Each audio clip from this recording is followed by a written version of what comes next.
할렐루야. 샘유 목사님을 따라했습니다. 저는 뭐 생긴 것도 한국 사람이고 발음도 한국 사람입니다. 감사합니다. 설교를 바로 시작할까 생각하다가 그래도 이 자리를 허락하신 몇 가지 감사한 이유를 말씀을 드리고 또 제가 누군지 잠깐 설명을 드리면 여러분이 이해가 되실 거라고 믿고 잠깐 말씀을 드리고자 합니다. 저는 가나안 연합감리교회와 머리나 유나이티드 메토디스트 처치 2포인트를 다녀가고 있고요. 바일링구얼 처치를 하고 있습니다. 조금 어색하긴 한데 이해해 주시길 바라고요. 2010년부터 달라스에 있는 신학대학원에서 공부를 시작한 이후로 가나안 연합감리교회에 부임하기 전까지 저는 계속 미국인들과만 있었습니다. 그래서 좀 새로운 느낌이고요. 오늘 찬양을 부르면서 조금 목이 메었었는데 저에게는 또 남다른 느낌입니다. 이렇게 환영의 자리, 또 모든 목회자분들과 성도님들이 기대하시고 고대하시고 같이 은혜 받는 자리에 함께 할 수 있는 게 너무 감사하고요. 첫 번째로는 이 자리를 허락하신 하나님께 깊은 감사의 말씀 올리고, 두 번째로는 우리 한인 콩커스 김종신 목사님을 비롯한 여러 선배 목사님들께서 거룩한 부담을 주셔서 제게 김종신 목사님이 엊그제 문자가 오셨어요. 강 목사님 설교입니다. 그래서 네? 그랬더니 아주 거룩한 부담을 주셨는데 잘 몰랐습니다. 그게 우리 컨퍼런스의 전통이랍니다. 그래서 강재경 목사는 어디든지 설교할 준비, 어디에서든지 설교할 준비, 기사할 준비, 그다음에 죽을 준비를 하라는 그거를 배우는데요.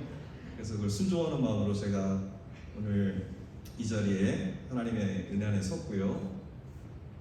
이유는 또 하나, 우리 가나안 연합감리교회 성도 여러분, 먼 길 마다하지 않고 저와 오늘 일찍 출발해서 아주 일찍 도착했습니다. 너무 사랑하고 감사하고 또 담임 목회자 함께 해주셔서 진심으로 감사합니다. 이 부분은 좀 고민을 했는데 저에게는 여기에 깊은 30년 된 인연이 되신 분들이 계세요. 그분은 정현선 목사님과 이인숙 사모님이십니다. 제가 93년도에 신학대학에서 처음 신학을 시작하게 됐을 때 교회 찬양단 반주를 했었는데 아직도 정현선 목사님이 좀 혼내시던 말씀이 기억나요. 강전사 너무 화려해. 기억 안 나시죠, 목사님? 좀 심플하게 해. 그 말씀이 기억나고, 제가 어렵고 고민이 생길 때마다 이인숙 사모님 어디 계세요? 네, 이인숙 사모님께서 제 상담도 받아주시고 그랬는데 여기 부임하고 나서 정현성 목사님이 그러시더라고요. 미국 전역을 돌더니 여기까지 왔구만. 그래서 이제 같이 사역을 시작하게 됐습니다. 마지막으로 드릴 말씀은 이제 고국에서 제 고향이 평택인데요. 고국에서 대예배를 앞두고 계시는 80여든이 훨씬 넘은 이제 병환 중에 계신 아버님이 제가 오늘 설교한다고 하니까 저희 어머니 권사님과 함께 같이 중보기도를 하시겠다고 하시면서 한 말씀 하시더라고요. 강 목사, 설교는 짧을수록 좋아. 아멘. 전직 교장 선생님, 교장선생님 말씀이었습니다. 같이 기도하시겠습니다. 감사하신 주님, 오늘 9월 2일 토요일 저녁 선교디너 예배에 모여서 진정과 진정으로 하나님 앞에 예배하게 하시니 감사합니다. 이 자리에 저희들 모두가 주님의 손에 붙잡힌 권능의 사람들이 되기를 원합니다. 성령 하나님께서 이 시간 저희 가운데서 함께 해주시옵소서. 오늘 본문의 말씀을 통해 주께서 그들을 돌보시니 라는 제목으로 말씀이 선포될 때에 이 말씀을 통해 성령께서 이 자리에 모인 저희 한 사람 한 사람에게 능력으로 역사하여 주옵소서. 이 모든 말씀을 예수 그리스도의 이름으로 기도하옵나이다. 여러분, 지금으로부터 430여 년 전에 조선 땅에 첫 선교사가 오기 한 300년 전에 한양성에 십자가가 나묶였다면 여러분은 믿으시겠습니까? 네, 아멘. 감사합니다. 그것은 사실입니다. 1590년 선조 임금 때에 임진왜란이 일어납니다. 일본 군대가 남해안으로 상륙해서 20일 만에 한양성에 도달했습니다. 그때 한양성에 도착한 일본 군대 중에 소서행장이라고 하는 장군이 지휘하는 군대가 있었습니다. 이 소서행장은 아주 독실한 천주교 신자였습니다. 그리고 이 사람이 지휘하는 군대에는 천주교 신자인 일본 군인들이 아주 많이 있었습니다. 그것뿐만 아닙니다. 포르투갈에서 일본 천주교 선교사로 파송을 받고 와 있던 크레고리 세스페데스라는 선교사가, 이 신부가 이 소서행장의 부대와 함께 조선에 상륙을 했습니다. 이 부대가 한양성에 입성을 할 때도 놀랍게도 그들이 배낭에 짊어지고 있는 깃발에는 십자가를 잔뜩 그린 깃발을 들고 한양성에 입성을 했습니다. 그러나 침략군이 무차별로 사람을 죽이면서 십자가를 아무리 매달고 들어왔어도 그들을 통해서 예수 그리스도를 영접한 사람은 거의 없었습니다.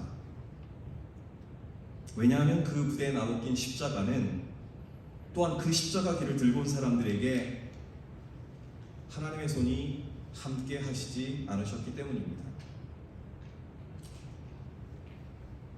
오늘 사진 한 장 보면요, 우리 역사 속에 이런 일은 또 있습니다. 17세기 파리에서 조선 왕자 이야기라고 하는 선교 팜플렛이 만들어져서 파리를 중심으로 한 여러 캐톨릭 교회에 배포되었습니다. 이 조선 왕자 이야기에 등장하는 이야기는 인조의 장남인 소현세자에 관한 얘기입니다. 17세기에 병자호란이 일어납니다. 그 병자호란 때에 조선의 왕인 인조가 마지막까지 남한산성에서 전투를 하다가 결국은 삼전도의 굴욕을 겪습니다. 그 병자호란 때에 청나라 장군 앞에서 일국의 왕이 무릎을 꿇고 청나라의 복종을 맹세한 사건이지요. 아주 굴욕적인 모습입니다. 그리고 난 다음에 그의 장남인 소현세자와 그의 아우 둘째 아들인 복림대군, 후에 효종이 되지요. 복림대군을 비롯해서 무려 300여 명이 넘는 사람이 청나라의 볼모로 잡혀갑니다. 그 후로 약 7년여 동안 소현세자가 청나라에 머물렀습니다. 주로 신앙에 머물렀고 북경에 머물렀습니다. 소현세자와 복림대군은 아주 다른 스타일의 형제였습니다. 사람이었습니다. 형님인 소현세자는 아주 성격이 내성적이고 MBTI로 I죠. 아주 차분한 성격이고 내성적이었습니다. 이에 반해 둘째 동생인 복림대군은 성격이 형하고는 무척 달랐습니다. 청나라에 대한 굴욕 때문에 둘째였던 복림대군은 청나라에 잡혀가 있으면서도 청에 대한 울분을 어찌할지 몰라서 아주 비분감개하던 사람이었습니다. 그런데 장남인 소현세자는 청나라에 대해서 그런 감정이 없었던 것은 아니지만 자기가 돌아가면 왕이 되어야 할 조선이라고 하는 나라가 어떻게 하면 강대국이 될 수 있을까 노심초사하면서 청나라가 어떻게 그렇게 강국이 될 수 있었는가, 청나라의 선진 문물을 유럽에 갖다 준 사람들이 과연 어떤 사람들인가 하는 그것만 생각을 하고 지냈습니다. 그런 것들을 살피던 중에 끝내 소현세자는 외국에서 온 선교사들과 접촉을 하게 됩니다. 북경에서 아담 샬이라고 하는 꽤 유명한 선교사를 만나고 그분과 접촉을 계속하면서 천주교 교리책도 받고 과학책, 수학책, 천문학책 이런 책들을 무한으로 제공받으면서 조금씩 서양 문물에 눈을 뜨기 시작했습니다. 소현세자가 얼마만큼 천주교에 빠졌는지, 얼마만큼 하나님에 대해서 알았는지 우리는 알 수 없습니다. 왜냐하면 그의 신앙 고백을 찾아보기 어렵기 때문입니다.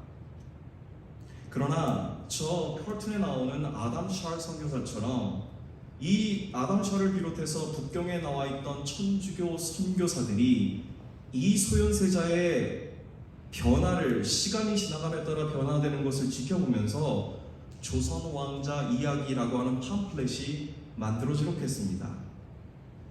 그리고는 자기들을 파송한 유럽의 교회들로 하여금 조선을 위해 기도하고 장차 조선의 국왕이 될 소현세자를 위해서 기도해달라. 조선반도가 반드시 하나님께로 돌아올 수 있다.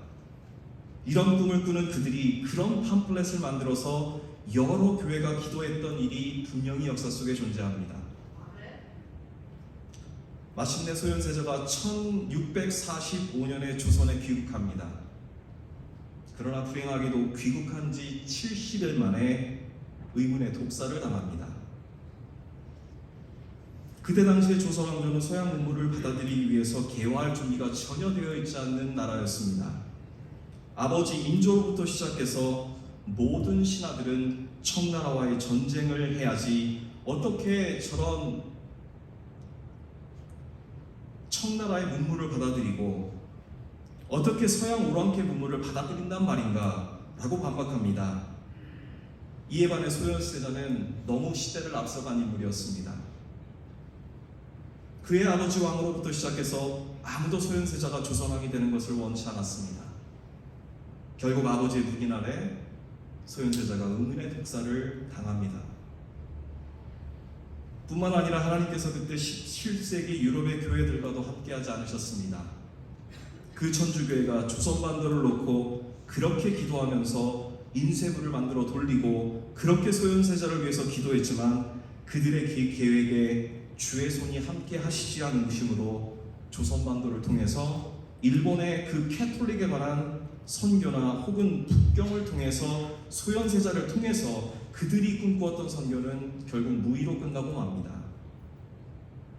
그러나 마침내 조선 땅에 하나님께서 그 전능한 권능하신 손이 임한 것은 개신교 선교사들이 들어오면서부터였습니다. 1866년 27살에 토마스 목사가 대동강에서 자기 목숨을 내놓습니다. 그가 목숨을 바치고 난 다음에 많은 사람들이 그 죽음이 무슨 의미가 있느냐 그렇게 생각하기도 했습니다만, 그러나 27살의 젊은 선교사가 어딘지도 모르는 조선이라는 땅에 가서 죽었다, 순교했다, 그런 소문이 영국에서 퍼져나가기 시작합니다. 그 소식을 들은 젊은 선교사 후보생들이 조선을 염두에 두고 있지 않다가 나는 조선으로 가야 한다, 그 도전을 받아들이기 시작했습니다. 그렇게 온 선교사 중에 존 맥킨타이어나 존 퍼스 같은 분들이 있었는데, 이 젊은 영국 선교사들이 물론 스코틀랜드에서 온 선교사 분들이었지만은 이분들이 조선 땅에 들어오지는 못하고 만주벌판에 자리를 잡고 조선을 바라보면서 기도하고 조선에 나온 사람들을 전도하기 시작하고 조선말로 성경을 만들어 집어넣기 시작하고, 여러분 그렇게 조선을 향한 하나님의 권고하심이 시작되었는 줄로 믿습니다. 궁극적으로 이 역사는 새로운 역사가 아닙니다. 우리가 읽은 본문을 보면 2000년 전에 안디옥에서 바로 이런 역사가 이미 있었습니다. 큰 어려움이 있었는지를 복음이 국경을 넘나드는데, 복음이 예루살렘부터 시작해서 점점 번져나기 시작하면서 국경을 넘나드는데 얼마나 큰 어려움이 있었는지를 우리는 성경을 통해서 간접 체험을 할 수 있습니다. 그 교회의 지도자였던 베드로가 하나님께서 복음이 이방인들에게도 전해져야 한다라는 명령을 주실 때에 베드로를 설득하기 위해 큰 보자기에 구약의 백성들이 부정하다고 먹지도 않았던 돼지니 새우니 이런 것들을 잔뜩 넣어놓고 먹으라 하시니, 하나님 나는 그것이 부정하여 평생 먹은 적이 없습니다. 하나님이 깨끗게 한 것을 네가 더럽게 하느냐 라고 반복해서 하나님이 3번을 보여주시잖아요. 그리고 난 다음에도 교회의 지도자였던 베드로가 왜 하나님께서 이런 것들을 우리에게 보여주시는가 깨닫지를 못합니다. 그렇게 고민하는데 밖에 누가 왔다라고 내려가 보니까 고넬료의 집에서 온 사람들이었습니다. 베드로가 그제서야 깨닫게 됩니다. 아, 하나님께서 원하시는 것이 이 복음이 유대인들을 넘어서서 로마인에게, 바로 이방인들에게 이 복음이 전해져야 하는구나, 이것을 깨달았다는 얘기죠. 성도 여러분, 베드로가 하나님의 그 말씀 앞에 마음을 여는데 상당한 시간이 걸렸던 것을 잘 알 수 있습니다. 그리고 하나님의 계속적인 설득이 있었던 것을 볼 수 있습니다. 그러함으로 복음이 점점 더 확산되기 시작했습니다. 오늘 우리가 읽은 본문을 보면 안디옥이라고 하는 그곳, 바로 그 당시에 팔레스타인을 넘어서서 저 북쪽으로, 한번 사진을 볼까요? 저 북쪽으로 올라가서 점점 이방 땅으로 복음이 전해지는데, 오늘 21절 말씀, 주의 손이 함께 하심으로, 표준세 번역으로는 주께서 그들을 돌보시니, 놀랍게도 많은 사람들이 하나님 앞으로 돌아오는 역사가 있었다라고 성경은 우리에게 오늘 말합니다. 아멘. 여러분, 선교 사역은 주님이 항상 주인공이 되어서 행하시는 사건인 줄로 믿습니다. 아멘. 교회를 부흥시키는 것도, 교회를 닫게 하시는 것도, 교회를 이동하게 하시는 것도 하나님 손에 있다라는 것을 잊지 마시는 저와 여러분에게 소망합니다. 우리의 능으로 하는 것이 아닙니다. 그냥 우리는 쓰임받는 것이지요. 수많은 사도들이 있었습니다. 그렇지만 하나님께서 놀랍게 행하셨던 이 일들이 또한 1700년 동안이나 복음이 유럽을 벗어나지 못했던 것도 우리는 기억해야 됩니다. 1517년에 마틴 루터가 종교개혁을 일으킨 후에 건강한 교회가 유럽에 세워지기 시작합니다. 그리고 나서도 몇백 년이 지날 때까지 복음이 유럽을 벗어나서 아시아로 혹은 다른 곳으로 가야만 한다는 하나님의 말씀에 그들이 순종하지 못했습니다. 종교개혁자들이 선교에 관한 그렇게 개혁적이지 못했다는 얘기지요. 윌리엄 킬이라고 하는 분이 인도 선교사로 나가기 전에 유럽 교회가 복음이 유럽을 넘어서야 한다는 것을 그렇게 심각하게 생각하지는 않았다고 그가 일기에 적었습니다. 여러분, 선교 역사는 그렇게 길지 않습니다. 하나님께서 안디옥에서 그 권능의 손을 펴심해 수많은 사람들이 돌아왔지만 오랜 세월 동안 여러 가지 이유 때문에 1700년의 세월이 지나는 동안에 복음은 유럽 안에 갇혀버리고 맙니다. 그러나 불과 한 200년, 300년 동안 유럽을 넘어서서 그 복음이 점점 확산되기 시작하고, 그 후 지금으로부터 120년 전에 조선 땅의 복음이 전해지기 시작했습니다. 그리고 이제는 한국이라고 하는 이 작은 나라가, 이 남과 북으로 나뉜 반쪽의 조그만 나라가 지금까지 미국이 전 세계의 선교사를 대략 6만 명 정도 파송했다라고 통계에 나와 있는데, 여러분, 한국이라는 이 나라가 이렇게 작은데 적어도 1만 3천 명에서 4천 명 정도의 선교사를 파송해서 전 세계에서 두 번째로 많은 선교사를 파송하는 나라가 되었습니다. 그리고 심지어는 많은 한국 목사들이 연합감리 교서도 목회를 하고 있지 않습니까? 참으로 놀라운 일이 아닐 수가 없습니다. 미국 교회에서 제가 7월 첫 주에 설교하는 것이 I am an oblige였습니다. of the gospel, 복음의 빚진 자였습니다. 그 복음의 빚진 자로서 그 responsibility를 다하기 위해서 여기 왔다고 제가 설교를 한 달 전에 했거든요. 우리는 모두 복음의 빚진 자들입니다. 지금도 선교의 최전방인 중국이나 동남아시아에는 우리 한국 선교사들이 한 1000명 정도 들어가 있다고 합니다. 인터콥이라고 하는 선교단체의 친구, 저보다 형님이시죠. 평신도 선교사가 들어가 있습니다. 취업 이장을 하고 온 가족이 자신의 삶을 헌신하며 그들은 사회주의 국가인 베트남에서 의료 사역을 위장 취업으로 하고 있으면서 언더그라운드 처치를 돕고 있습니다.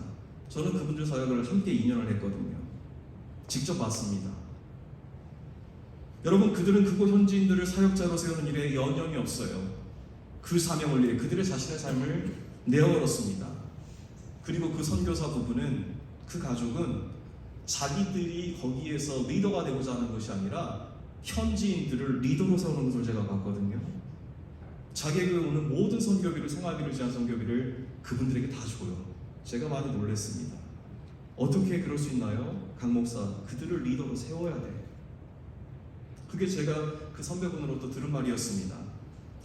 사랑하는 성도 여러분, 사람을 키우는 것은 얼마나 중요한 일인지 모릅니다. 왜냐하면 사람이 사람을 낳기 때문이지요. 건물이 사람을 낳는 법은 없습니다. 돈이 사람을 낳는 법도 없습니다. 물론 건물도 돈도 사람을 키우는데 주요한 보조 역할을 하지만, 그러나 거기에 사람이 없으면, 주의 손이 함께하는 사람이 없으면, 주께서 그들을 돌보시지 않는다면 거기에서는 아무 역사도 일어나지 않는다는 것을 우리는 너무 잘 알고 있습니다. 그래서 저는 가나안 한인교회 연합감리교회 성도 여러분들 매주 이 교육을 합니다. 하나님의 손이 함께 하심에 우리는 할 수 있습니다. 안디옥에서 바로 그런 역사가 일어났을 때에 예루살렘에서 핍박을 받아서 거기까지 갔던 하나님의 사람들이 있었지요. 그 사람들 통해서 놀라운 일들이 벌어졌습니다. 바로 이 땅에서 피 흘리며 순교했던, 때로는 이름조차 알 수 없었던 순교의 헌신이 있었기에, 순교의 헌신이 있었기에 오늘 저와 여러분이 이렇게 이 자리에서 편안하게 예배드리고 있는 건 아니겠습니까? 주님께서 안디옥에서 함께 하셔서 놀라운 일들을 행하셨습니다.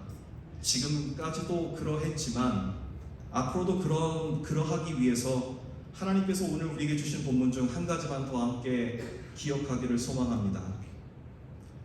하나님이 사람들을 하나님이 사람들을 또 주님께서 쓰시면서 특별히 24절 말씀을 보면 바나바라는 인물이 나오지요. 이 사람을 구체적으로 언급하는데, 이 바나바는 안디옥의 첫 세대가 아닙니다. 안디옥에서 하나님의 손이 함께하여 놀라운 부흥이 일어난 다음에 거기에 많은 하나님의 사람들이 운집한다라는 소식을 듣고 예루살렘의 모 교회에서 이 바나바를 그쪽으로 파송을 합니다.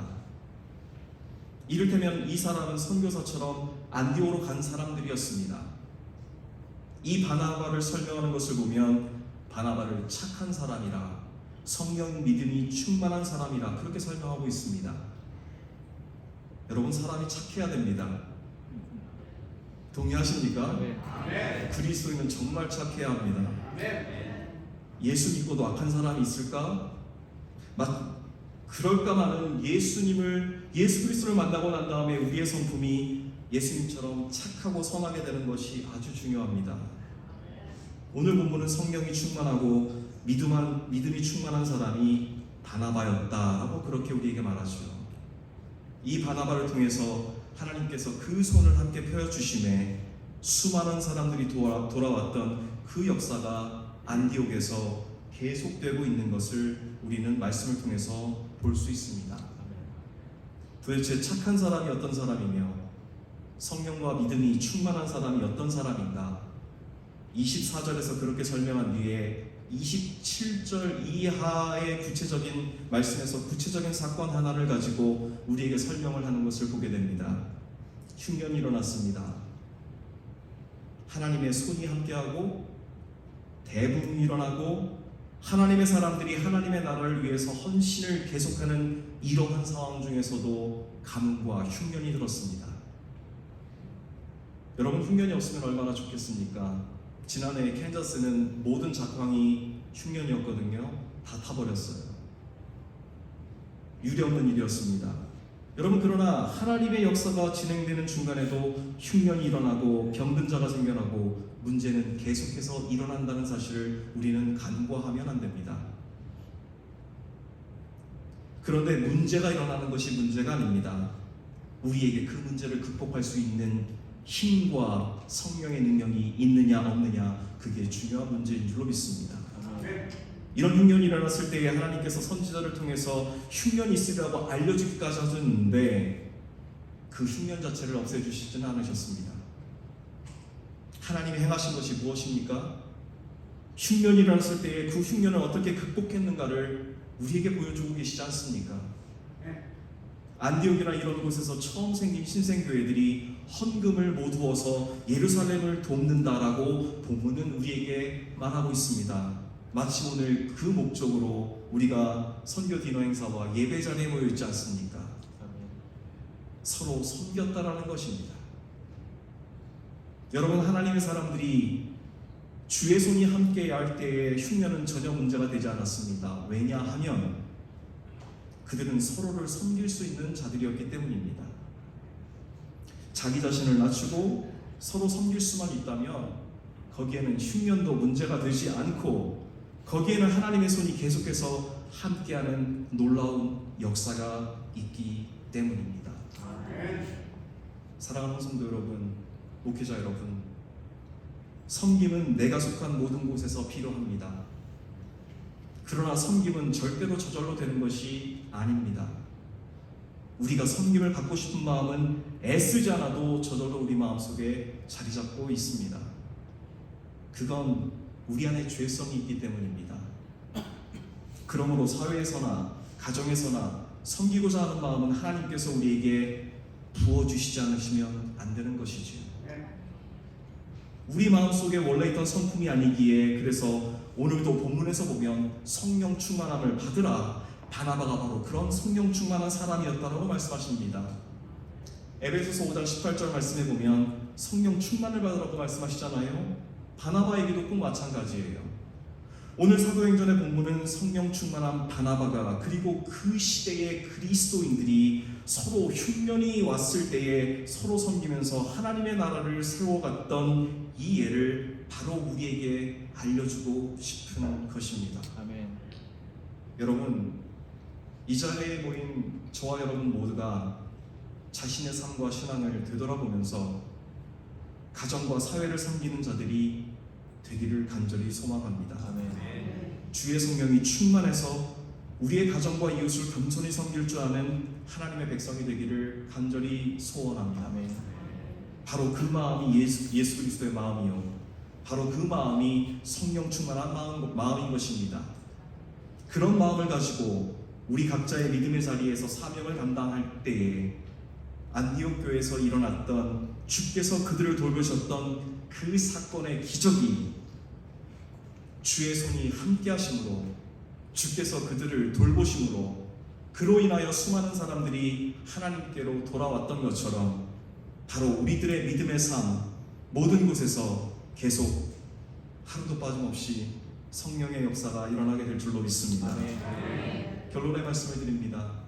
오늘 말씀 서두에 언급되었던 소서행장과 소현세자의 주의 손이 함께 하심, 주께서 그들을 돌보심을 얻지 못한 역사 속의 이야기에서 우리가 보는 것처럼 오늘 여러분과 저에게는 주께서 우리의 선교 사역을 돌보심을, 주의 손이 우리 선교의 선교 사역이 주의 손이 이 선교 사역에 함께 하심을 경험하고 있습니까?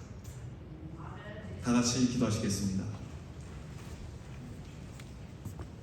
거룩하신 주님,